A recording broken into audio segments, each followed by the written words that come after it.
সাব্বাস বাংলার দামান ছেলেরা, বাংলার ভূমিকে এভাবেই রক্ষা করতে হবে এবং দাদাবাবুদের জবাব এভাবেই দিতে হবে। আপনি প্রোটেকশন দিয়ে করাচ্ছেন, আমার বাড়ি চলছে নাকি? আপনি প্রোটেকশন দিয়ে করাচ্ছেন এখানে, হ্যাঁ? কোনো ছাড় দেওয়া যাবে না। একটা কথা কি জানেন, 54 বছরে আমরা চুপ ছিলাম। এ জাতি 54 বছরে কখনো প্রতিবাদ করতে পারে নাই, কিন্তু এখন এ জাতি প্রতিবাদ করতে শিখে গেছে। আজ থেকে 1 বছর আগে দেখেন না, আজ থেকে 1 বছর আগে আমাদের এক বিজিবির ভাইকে গুলি করে মেরে ফেলল বিএসএফ। এটা নিয়ে কিন্তু কোনো প্রতিবাদ হয় নাই। আমাদের পররাষ্ট্র মন্ত্রণালয় থেকে কোনো প্রতিবাদ হয় নাই, স্বরাষ্ট্র মন্ত্রণালয় থেকে কোনো প্রতিবাদ হয় নাই। শেখ হাসিনা তো কোনো কথা বলেই নাই। কতজন মানুষ মারছে হিসাব করে দেখেন। আমাদের সীমান্তে ইন্ডিয়া পাখির মতো গুলি করে মানুষ মারছে, কিন্তু কেউ প্রতিবাদ করে নাই। আর ভূমি এগুলা তো যখন চাইছে যখন নিয়ে নিচ্ছে, শেখ হাসিনা নিজেই দিয়ে দিছে। কিন্তু সব থেকে ইন্টারেস্টিং ব্যাপার হচ্ছে এইটা, আগের বিজেপি এখনের বিজেপি কিন্তু একই আছে, কেউ কিন্তু পরিবর্তন হয় নাই। শুধু পরিবর্তন হয়েছে ক্ষমতা। আগে দেশ চালাইতো শেখ হাসিনা, এখন দেশ চালায় ডক্টর মোহাম্মদ ইউনূস।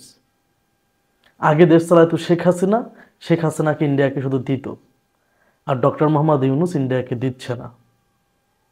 ইন্ডিয়ার চোখে চোখ রেখে কথা বলতেছে, সেটার বহিঃপ্রকাশ তো আজকে বর্ডারেই দেখা যাচ্ছে, সীমান্তে দেখা যাচ্ছে।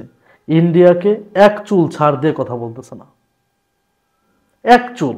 এবং যারা বিজেপি সদস্য আছে তারা বলতেছে যে 1 ইঞ্চি মাটি আমরা ছেড়ে দেব না, 1 ইঞ্চি মাটিও আমরা ইন্ডিয়াকে দখল করতে দেব না।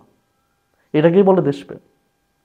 দেখেন, আপনি একটা কথা আছে না, যদি তুমি ভয় পাও তবে তুমি শেষ, যদি তুমি রুখে দাঁড়াও তবেই তুমি বাংলাদেশ। এটাই। আপনি যদি ভয় পান, আপনাকে মানুষ কিন্তু ভয় দেখাবে, ভয় দেখায় বিভিন্ন কিছু, বিভিন্ন সুযোগ সুবিধা নিতে থাকবে। কিন্তু আপনি যদি রুখে দাঁড়ান, সেই সুযোগটা কিন্তু আর পাবে না।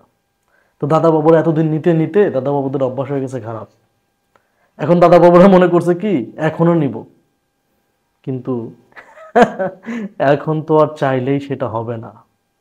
কারণ আগেও যারা ছিল বিজেপি তারাও দেশপ্রেমিক ছিল, এখনো যারা তারাও দেশপ্রেমিক। কিন্তু আগে যে রাষ্ট্র ক্ষমতায় ছিল সে দেশপ্রেমিক ছিল না, এখন যে রাষ্ট্র ক্ষমতায় সে দেশপ্রেমিক। এই জন্য এই বর্ডারে কিন্তু সবাই এখন দেশের প্রতি প্রেম দেখাইতেছে, প্রেম দেখানোর সুযোগ পাইছে। আর বাংলাদেশের জনগণ, ওই অঞ্চলের জনগণও প্রতিবাদ করতেছে। কখনো দেখছেন এভাবে চড়াও হয়ে কথা বলতে? কখনো কি দেখছেন বিজিবি সদস্যরা এবং বিএসএফ এর সাথে এভাবে কথা বলছে গরম হয়ে? না, আমি তো দেখি নাই। এখন কথা বলতেছে, কারণ এখন দেখছে যে তোমরা অনেক খাইছো আর না, অনেক দিছি আর না, তোমাদের অনেক দাসত্ব করছি আর না। দাসত্ব দিন শেষ, স্বাধীন বাংলাদেশ। ধন্যবাদ।